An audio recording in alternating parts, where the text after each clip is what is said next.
மாதா மாதம் பிரதோஷம் வருதுங்க.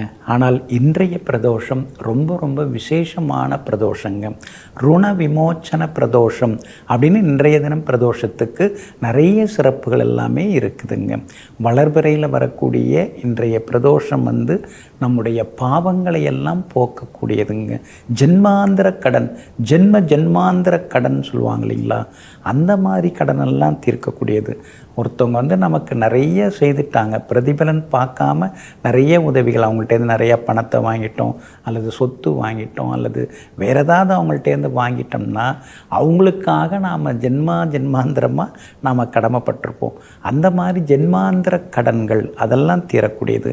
அதே மாதிரி முன் ஜென்மத்தில் முற்பிறவியில் யாருக்காவது நாம் கெடுதல் பண்ணியிருந்தோம்னா, ஏதாவது தவறான வழியில் அவங்க சொத்தை அபகரித்தோம்னா அதுவும் ருணத்தை உண்டாக்கக்கூடியது, ரோகத்தை உண்டாக்கக்கூடியது.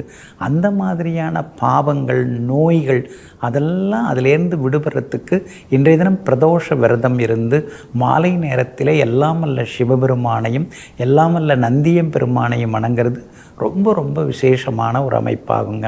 அதனால்தான் இன்றைய பிரதோஷத்துக்கு ஏகப்பட்ட விசேஷங்கள் உண்டுங்க. பொதுவாக செவ்வாய்க்கிழமை பிரதோஷம் வந்தாலே நமக்கு இருக்கிற பிரச்சனைகள்லாம் தீந்துடும். அந்த பிரதோஷத்தை நம்ம விரதத்தை கடைபிடிச்சோம்னா, செவ்வாய் தான் பூமிக்காரகன், சொத்து பத்துகளுக்கு அதிபதி, செவ்வாய் தான் ரத்தத்துக்குரியவர்.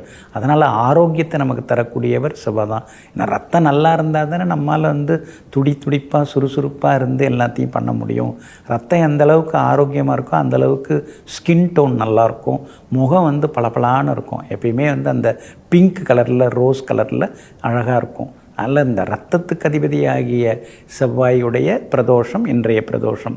அதனால்தான் இன்றைக்கு பிரதோஷ விரதம் இருக்கிறது ரொம்ப நல்லதுங்க.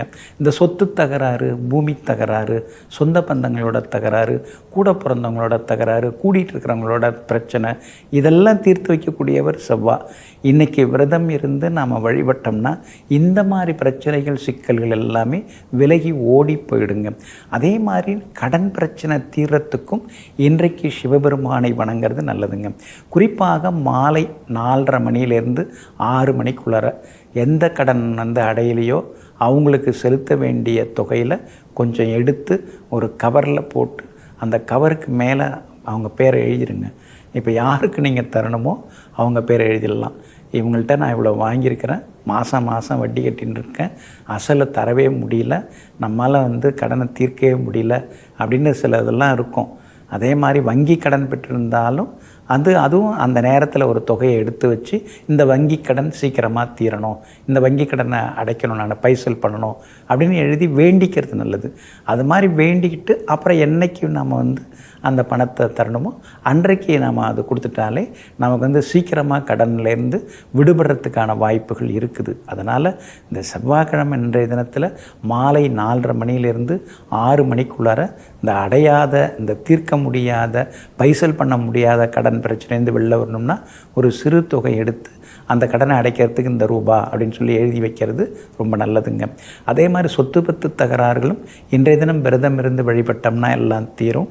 முக்கியமாக அந்த முன்ஜென்மத்து கடன் பாவங்கள், ஜென்மாந்திர பாவக்கடன்கள், அதனால் வரக்கூடிய ரோக ருணங்கள், அதாவது நோய்கள், அதிலேருந்தெல்லாம் இன்றைக்கி விடுபடலாங்க.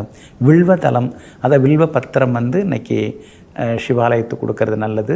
கறந்த பால் கொடுங்க, பாக்கெட் பால் தராமல் கறந்த பால், ஆவின் பால், அதாவது பசுவின் பால், கறந்த பால் கொடுக்கறது நல்லது. இளநீர் கொடுக்கறது நல்லது. வில்வ பத்திரம் கொடுக்கறது நல்லது. இது 3ம் கொடுத்து அல்லது இந்த 3ல் ஏதேனும் ஒன்று கொடுத்து வழிபடலாம். அருகம்புல் கொடுத்தும் வழிபடலாம். அது மாதிரி செய்ய பாருங்கள். அதனால் இன்றைக்கு இருக்கக்கூடிய இந்த ருண விமோச்சன பிரதோஷ நாள் ஆகிய இன்றைய தினம் விரதம் இருந்து முறைப்படி திருவாசகம், திருமந்திரம் இதெல்லாம் படித்து நாம் வேண்டுவோம். நாம் வேண்டிக்கிட்டோம்னா இன்றைக்கி எல்லாமே நடக்கும். அதனால் எல்லா பாவங்களேருந்து விடுபடவும், சந்தோஷம் அதிகரிக்கவும் இன்றைய தினம் பிரதோஷ நாளாகிய இறைவனுடைய எல்லாமல்ல ஈசனுடைய திருப்பாத கமலங்களை வணங்குவோம். எல்லா நன்மைகளையும் பெறுவோம். நெஞ்சிற்கினியவர்களே, மங்கள வாரமாகிய இன்றைய நாள் உங்களுக்கு திடீர் முன்னேற்றத்தையும் பணவரவையும் அள்ளித்தரும் அதிர்ஷ்டகரமான நாளாக அமையட்டும். மீண்டும் நாளை காலை சந்திப்போம். நன்றியுடன் உங்கள் ஜோதிட முனைவர் KP வித்யாதரன். வணக்கம்.